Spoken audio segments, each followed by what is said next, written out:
Chapter 1: The Cyclone. Dorothy lived in the midst of the great Kansas prairies, with Uncle Henry, who was a farmer, and Aunt Em, who was the farmer's wife. Their house was small, for the lumber to build it had to be carried by wagon many miles. There were 4 walls, a floor and a roof, which made one room. And this room contained a rusty-looking cookstove, a cupboard for the dishes, a table, 3 or 4 chairs, and the beds. Uncle Henry and Aunt Em had a big bed in one corner, and Dorothy a little bed in another corner. There was no garret at all, and no cellar, except a small hole dug in the ground, called a cyclone cellar, where the family could go in case one of those great whirlwinds arose, mighty enough to crush any building in its path. It was reached by a trapdoor in the middle of the floor, from which a ladder led down into the small, dark hole. When Dorothy stood in the doorway and looked around, she could see nothing but the great gray prairie on every side. Not a tree nor a house broke the broad sweep of flat country that reached to the edge of the sky in all directions. The sun had baked the plowed land into a gray mass, with little cracks running through it. Even the grass was not green, for the sun had burned the tops of the long blades until they were the same gray color to be seen everywhere. Once the house had been painted, but the sun blistered the paint, and the rains washed it away, and now the house was as dull and gray as everything else. When Aunt Em came there to live, she was a young, pretty wife. The sun and wind had changed her too. They had taken the sparkle from her eyes and left them a sober gray. They had taken the red from her cheeks and lips, and they were gray also. She was thin and gaunt, and never smiled now. When Dorothy, who was an orphan, first came to her, Aunt Em had been so startled by the child's laughter that she would scream and press her hand upon her heart whenever Dorothy's merry voice reached her ears. And she still looked at the little girl with wonder that she could find anything to laugh at. Uncle Henry never laughed. He worked hard from morning till night and did not know what joy was. He was gray also, from his long beard to his rough boots, and he looked stern and solemn and rarely spoke. It was Toto that made Dorothy laugh and saved her from growing as gray as her other surroundings. Toto was not gray. He was a little black dog with long silky hair and small black eyes that twinkled merrily on either side of his funny wee nose. Toto played all day long, and Dorothy played with him and loved him dearly. Today, however, they were not playing. Uncle Henry sat upon the doorstep and looked anxiously at the sky, which was even grayer than usual. Dorothy stood in the door with Toto in her arms and looked at the sky too. Aunt Em was washing the dishes. From the far north, they heard a low wail of the wind, and Uncle Henry and Dorothy could see where the long grass bowed in waves before the coming storm. There now came a sharp whistling in the air from the south, and as they turned their eyes that way, they saw ripples in the grass coming from that direction also. Suddenly Uncle Henry stood up. "There's a cyclone coming, Em," he called to his wife. "I'll go look after the stock." Then he ran toward the sheds where the cows and horses were kept. Aunt Em dropped her work and came to the door. One glance told her of the danger close at hand. "Quick, Dorothy!" she screamed. "Run for the cellar!" Toto jumped out of Dorothy's arms, hid under the bed, and the girl started to get him. Aunt Em, badly frightened, threw open the trapdoor in the floor and climbed down the ladder into the small, dark hole. Dorothy caught Toto at last and started to follow her aunt.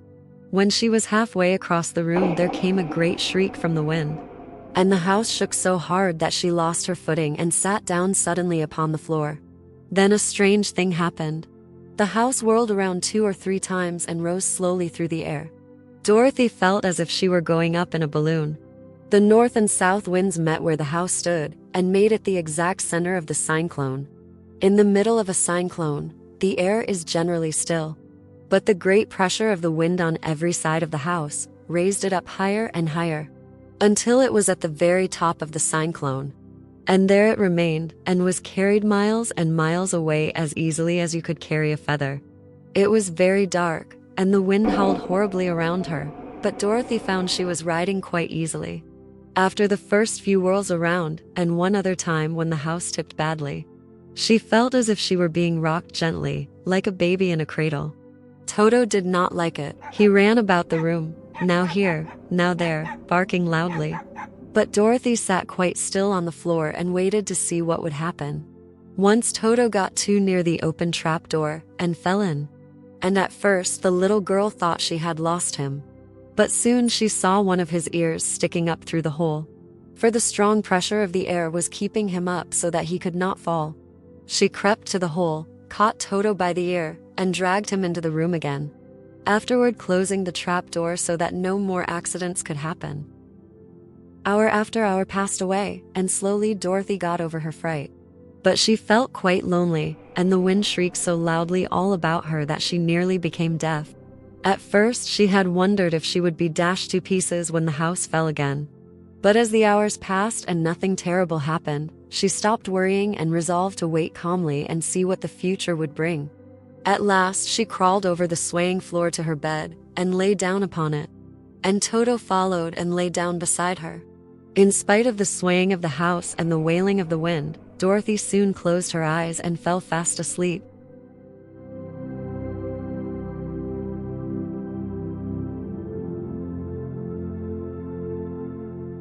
Chapter 2: The Council with the Munchkins.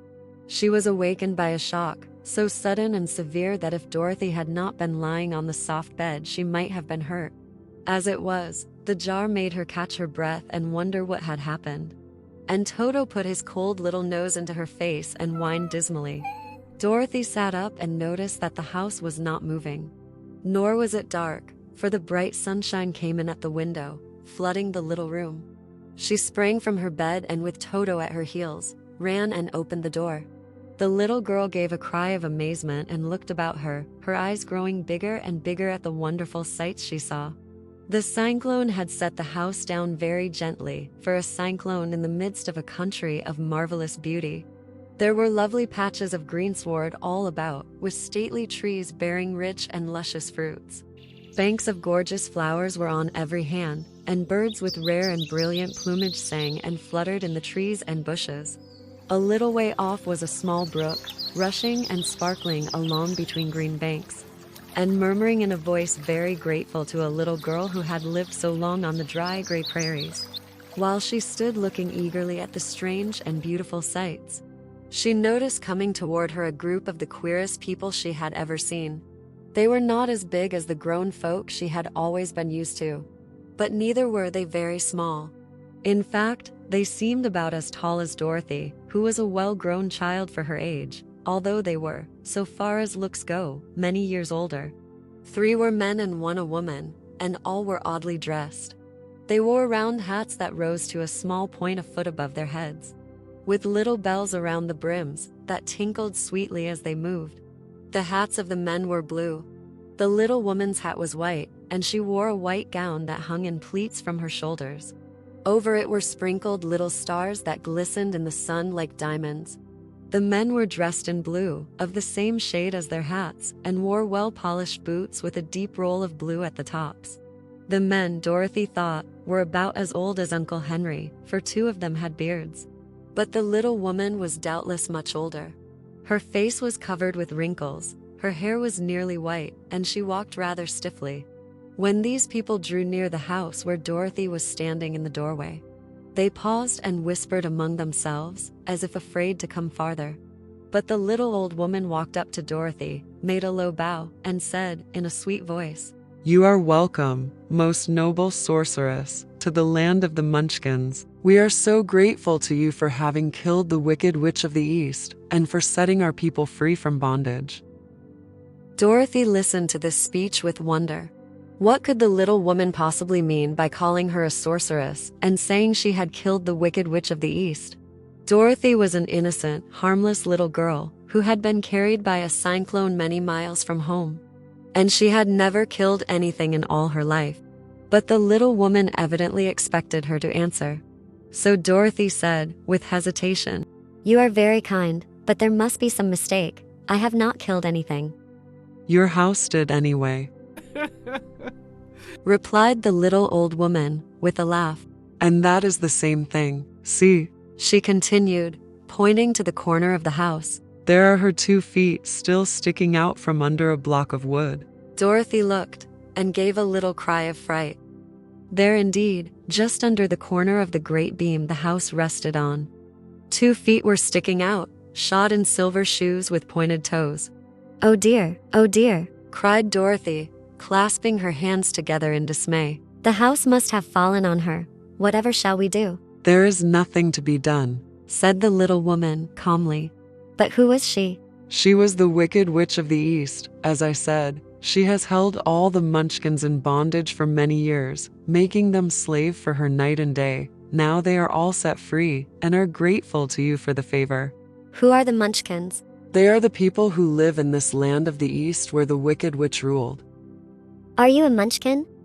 No, but I am their friend. Although I live in the land of the North, when they saw the Witch of the East was dead, the Munchkins sent a swift messenger to me, and I came at once. I am the Witch of the North. Oh gracious, are you a real witch? Yes, indeed, but I am a good witch, and the people love me. I am not as powerful as the Wicked Witch was who ruled here, or I should have set the people free myself. But I thought all witches were wicked. Said the girl, who was half frightened at facing a real witch. Oh no, that is a great mistake. There were only 4 witches in all the land of Oz, and 2 of them, those who live in the North and the South, are good witches. I know this is true, for I am one of them myself, and cannot be mistaken. Those who dwelt in the East and the West were, indeed, wicked witches. But now that you have killed one of them, there is but one wicked witch in all the land of Oz, the one who lives in the West. But, Said Dorothy, after a moment's thought. Aunt Em has told me that the witches were all dead, years and years ago. Who is Aunt Em? She is my aunt who lives in Kansas, where I came from. The Witch of the North seemed to think for a time, with her head bowed and her eyes upon the ground. Then she looked up and said, I do not know where Kansas is, for I have never heard that country mentioned before, but tell me, is it a civilized country? Oh yes. Then that accounts for it. In the civilized countries, I believe there are no witches left, nor wizards, nor sorceresses, nor magicians. But you see, the land of Oz has never been civilized, for we are cut off from all the rest of the world. Therefore, we still have witches and wizards amongst us. Who are the wizards? Oz himself is the great wizard, Answered the witch, sinking her voice to a whisper. He is more powerful than all the rest of us together. He lives in the city of emeralds. Dorothy was going to ask another question, but just then the Munchkins, who had been standing silently by, gave a loud shout and pointed to the corner of the house where the Wicked Witch had been lying. What is it? Asked the little old woman and looked, and began to laugh. The feet of the dead witch had disappeared entirely, and nothing was left but the silver shoes. She was so old, Explained the Witch of the North. that she dried up quickly in the sun. That is the end of her, but the silver shoes are yours, and you shall have them to wear. She reached down and picked up the shoes, and after shaking the dust out of them, handed them to Dorothy. The Witch of the East was proud of those silver shoes, Said one of the Munchkins. and there is some charm connected with them. But what it is we never knew. Dorothy carried the shoes into the house and placed them on the table. Then she came out again to the Munchkins and said, I am anxious to get back to my aunt and uncle, for I am sure they will worry about me. Can you help me find my way? The Munchkins and the witch first looked at one another, and then at Dorothy, and then shook their heads. At the east, not far from here, Said one. There is a great desert, and none could live to cross it. It is the same at the south, Said another. for I have been there and seen it. The south is the country of the Quadlings. I am told Said the third man. that it is the same at the west, and that country, where the Winkies live, is ruled by the Wicked Witch of the West, who would make you her slave if you passed her way. The North is my home, Said the old lady. and at its edge is the same great desert that surrounds this land of Oz. I'm afraid, my dear, you will have to live with us. Dorothy began to sob at this, for she felt lonely among all these strange people. Her tears seemed to grieve the kind-hearted Munchkins, for they immediately took out their handkerchiefs and began to weep also. As for the little old woman, she took off her cap and balanced the point on the end of her nose, while she counted 1, 2, 3 in a solemn voice. At once the cap changed to a slate, on which was written in big, white chalk marks, "Let Dorothy go to the City of Emeralds." The little old woman took the slate from her nose, and having read the words on it, asked, Is your name Dorothy, my dear? Yes. answered the child, looking up and drying her tears. Then you must go to the City of Emeralds. Perhaps Oz will help you. Where is this city? asked Dorothy. It is exactly in the center of the country, and is ruled by Oz, the great wizard I told you of. Is he a good man? inquired the girl anxiously. He is a good wizard. Whether he is a man or not I cannot tell, for I have never seen him. How can I get there? asked Dorothy. You must walk. It is a long journey, through a country that is sometimes pleasant, and sometimes dark and terrible. However, I will use all the magic arts I know of to keep you from harm. Won't you go with me? pleaded the girl, who had begun to look upon the little old woman as her only friend. No, I cannot do that, She replied. but I will give you my kiss. And no one will dare injure a person who has been kissed by the Witch of the North. She came close to Dorothy and kissed her gently on the forehead. Where her lips touched the girl, they left a round, shining mark, as Dorothy found out soon after. The road to the City of Emeralds is paved with yellow brick, Said the witch. so you cannot miss it. When you get to Oz, do not be afraid of him, but tell your story and ask him to help you. Goodbye, my dear. The 3 Munchkins bowed low to her and wished her a pleasant journey, after which they walked away through the trees. The witch gave Dorothy a friendly little nod, whirled around on her left heel 3 times, and straightway disappeared, much to the surprise of little Toto, who barked after her loudly enough when she had gone, because he had been afraid even to growl while she stood by. But Dorothy, knowing her to be a witch, had expected her to disappear in just that way, and was not surprised in the least.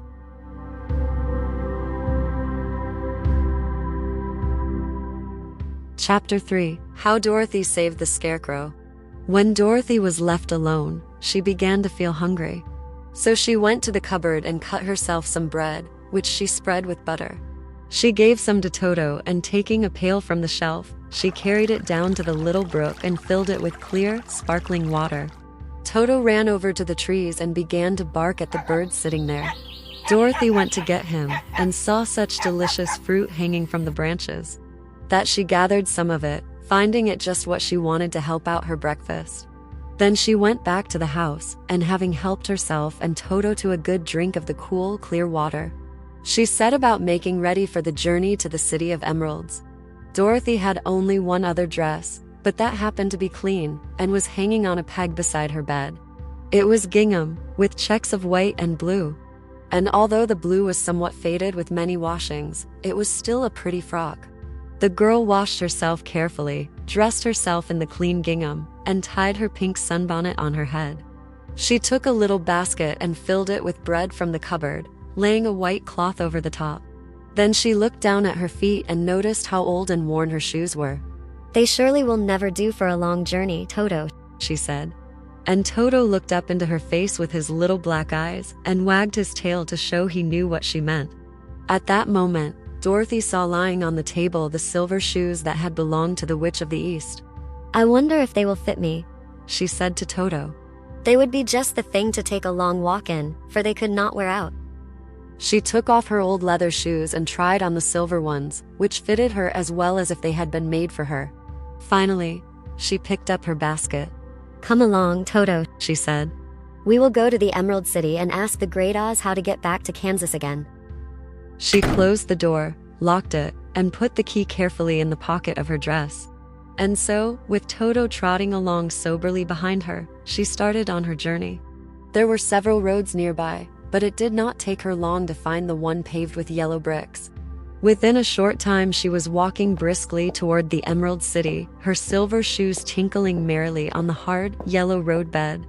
The sun shone bright and the birds sang sweetly, and Dorothy did not feel nearly so bad.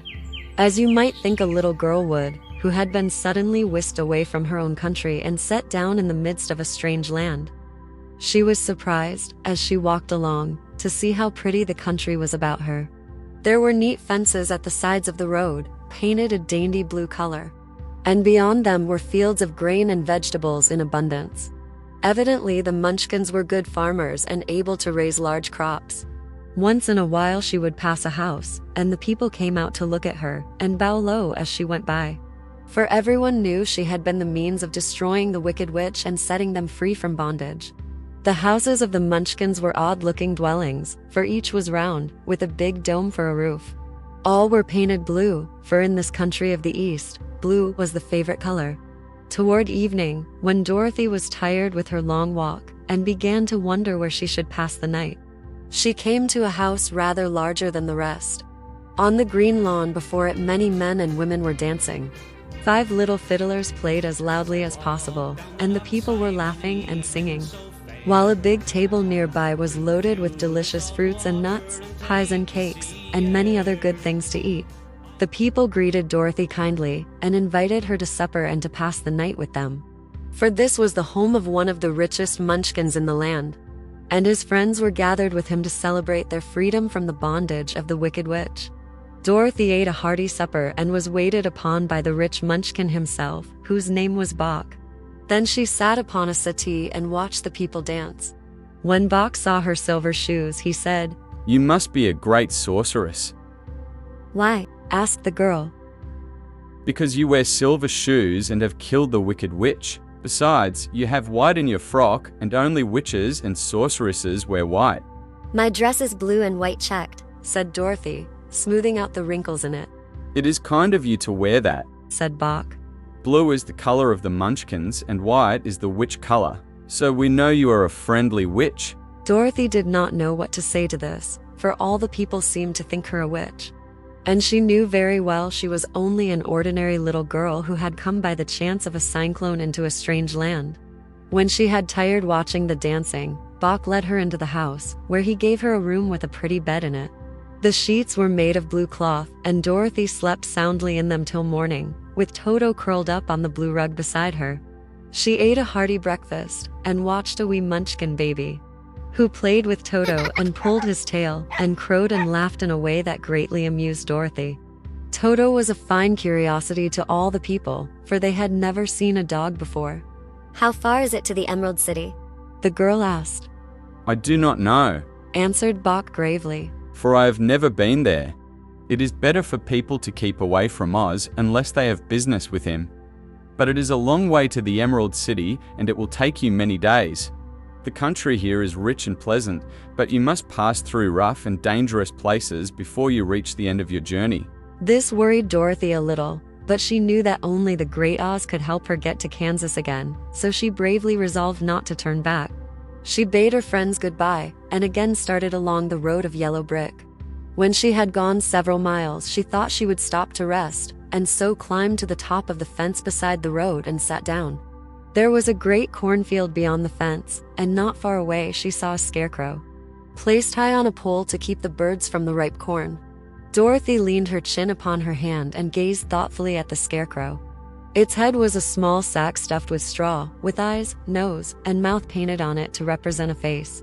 An old pointed blue hat that had belonged to some Munchkin was perched on his head, and the rest of the figure was a blue suit of clothes, worn and faded, which had also been stuffed with straw.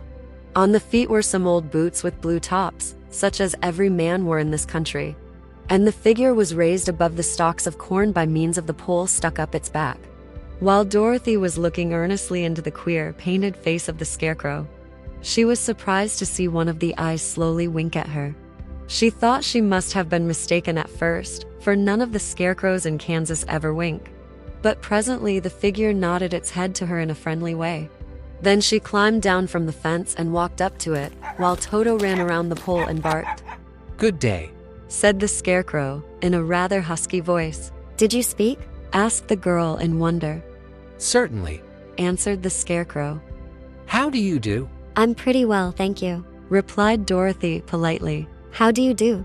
I'm not feeling well, for it is very tedious, being perched up here night and day to scare away crows. Can't you get down? asked Dorothy. No, for this pole is stuck up my back. If you will please take away the pole, I shall be greatly obliged to you. Dorothy reached up both arms and lifted the figure off the pole, for, being stuffed with straw, it was quite light. Thank you very much, said the Scarecrow, when he had been set down on the ground. I feel like a new man. Dorothy was puzzled at this, for it sounded queer to hear a stuffed man speak, and to see him bow and walk along beside her. Who are you? asked the Scarecrow, when he had stretched himself and yawned. And where are you going?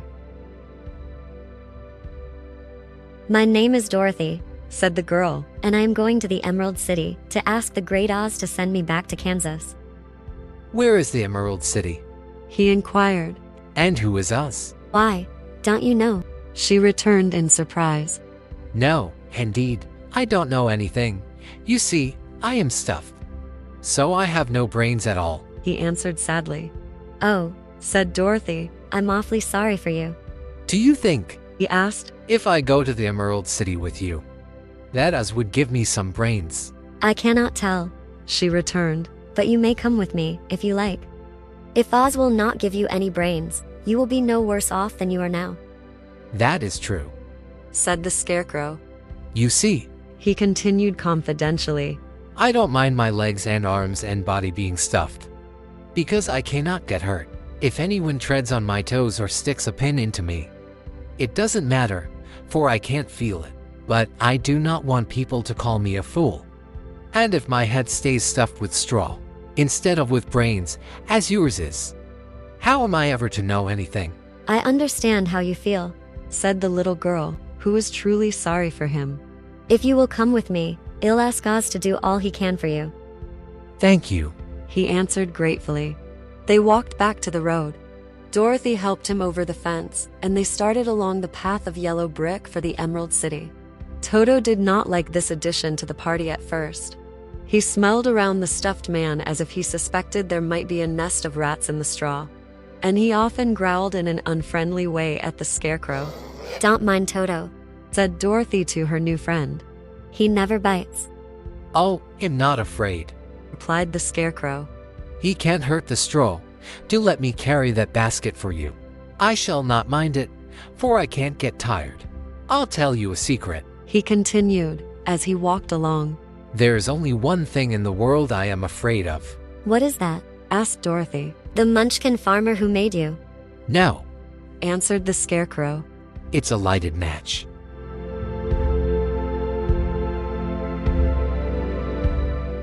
Chapter 4. The Road Through the Forest. After a few hours, the road began to be rough, and the walking grew so difficult that the Scarecrow often stumbled over the yellow bricks, which were here very uneven. Sometimes, indeed, they were broken or missing altogether, leaving holes that Toto jumped across and Dorothy walked around. As for the Scarecrow, having no brains, he walked straight ahead, and so stepped into the holes and fell at full length on the hard bricks. It never hurt him, however, and Dorothy would pick him up and set him upon his feet again, while he joined her in laughing merrily at his own mishap. The farms were not nearly so well cared for here as they were farther back. There were fewer houses and fewer fruit trees, and the farther they went, the more dismal and lonesome the country became. At noon they sat down by the roadside, near a little brook, and Dorothy opened her basket and got out some bread. She offered a piece to the Scarecrow, but he refused. I am never hungry, he said. And it is a lucky thing I am not, for my mouth is only painted. And if I should cut a hole in it so I could eat, the straw I am stuffed with would come out, and that would spoil the shape of my head. Dorothy saw at once that this was true, so she only nodded and went on eating her bread. Tell me something about yourself and the country you came from, said the Scarecrow, when she had finished her dinner. So she told him all about Kansas, and how great everything was there, and how the Cyclone had carried her to this queer land of Oz. The Scarecrow listened carefully, and said, I cannot understand why you should wish to leave this beautiful country and go back to the dry, gray place you call Kansas. That is because you have no brains, answered the girl. No matter how dreary and gray our homes are, we people of flesh and blood would rather live there than in any other country, be it ever so beautiful. There is no place like home. The Scarecrow sighed. Of course I cannot understand it. He said, If your heads were stuffed with straw, like mine, you would probably all live in the beautiful places, and then Kansas would have no people at all. It is fortunate for Kansas that you have brains. Won't you tell me a story while we are resting? asked the child. The Scarecrow looked at her reproachfully and answered, My life has been so short that I really know nothing whatever. I was only made day before yesterday. What happened in the world before that time is all unknown to me. Luckily, when the farmer made my head, one of the first things he did was to paint my ears, so that I heard what was going on. There was another Munchkin with him, and the first thing I heard was the farmer saying, How do you like those ears? They aren't straight, answered the other. Never mind, said the farmer. They are ears just the same, which was true enough. Now I'll make the eyes, said the farmer. So, he painted my right eye. And as soon as it was finished, I found myself looking at him, and at everything around me with a great deal of curiosity. For this was my first glimpse of the world. That's a rather pretty eye, remarked the Munchkin who was watching the farmer. Blue paint is just the color for eyes. I think I'll make the other a little bigger, said the farmer. And when the second eye was done, I could see much better than before. Then he made my nose and my mouth, but I did not speak, because at that time I didn't know what a mouth was for. I had the fun of watching them make my body and my arms and legs. And when they fastened on my head, at last, I felt very proud. For I thought I was just as good a man as anyone. This fellow will scare the crows fast enough, said the farmer. He looks just like a man. Why, he is a man, said the other, and I quite agreed with him. The farmer carried me under his arm to the cornfield, and set me up on a tall stick, where you found me. He and his friend soon after walked away and left me alone. I did not like to be deserted this way, so I tried to walk after them, but my feet would not touch the ground, and I was forced to stay on that pole. It was a lonely life to lead, for I had nothing to think of, having been made such a little while before. Many crows and other birds flew into the cornfield, but as soon as they saw me they flew away again, thinking I was a Munchkin, and this pleased me and made me feel that I was quite an important person.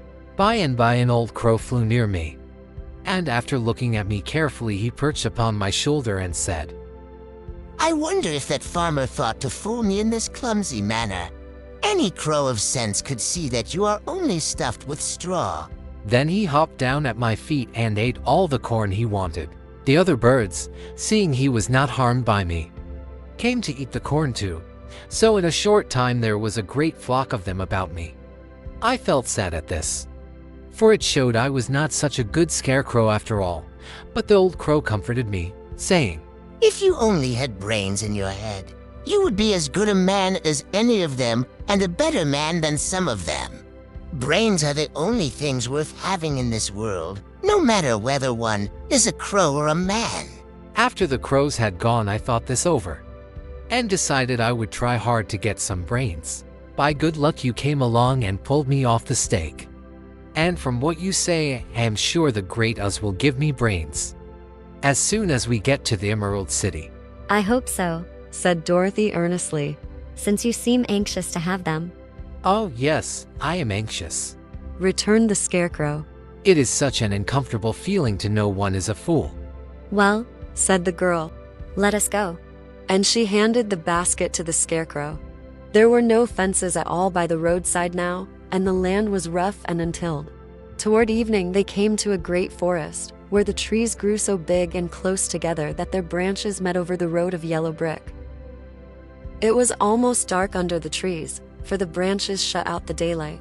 But the travelers did not stop, and went on into the forest. If this road goes in, it must come out, said the Scarecrow. And as the Emerald City is at the other end of the road, we must go wherever it leads us. Anyone would know that, said Dorothy. Certainly, that is why I know it, returned the Scarecrow. if it required brains to figure it out. I never should have said it. After an hour or so, the light faded away, and they found themselves stumbling along in the darkness. Dorothy could not see at all, but Toto could, for some dogs see very well in the dark. And the Scarecrow declared he could see as well as by day. So she took hold of his arm and managed to get along fairly well.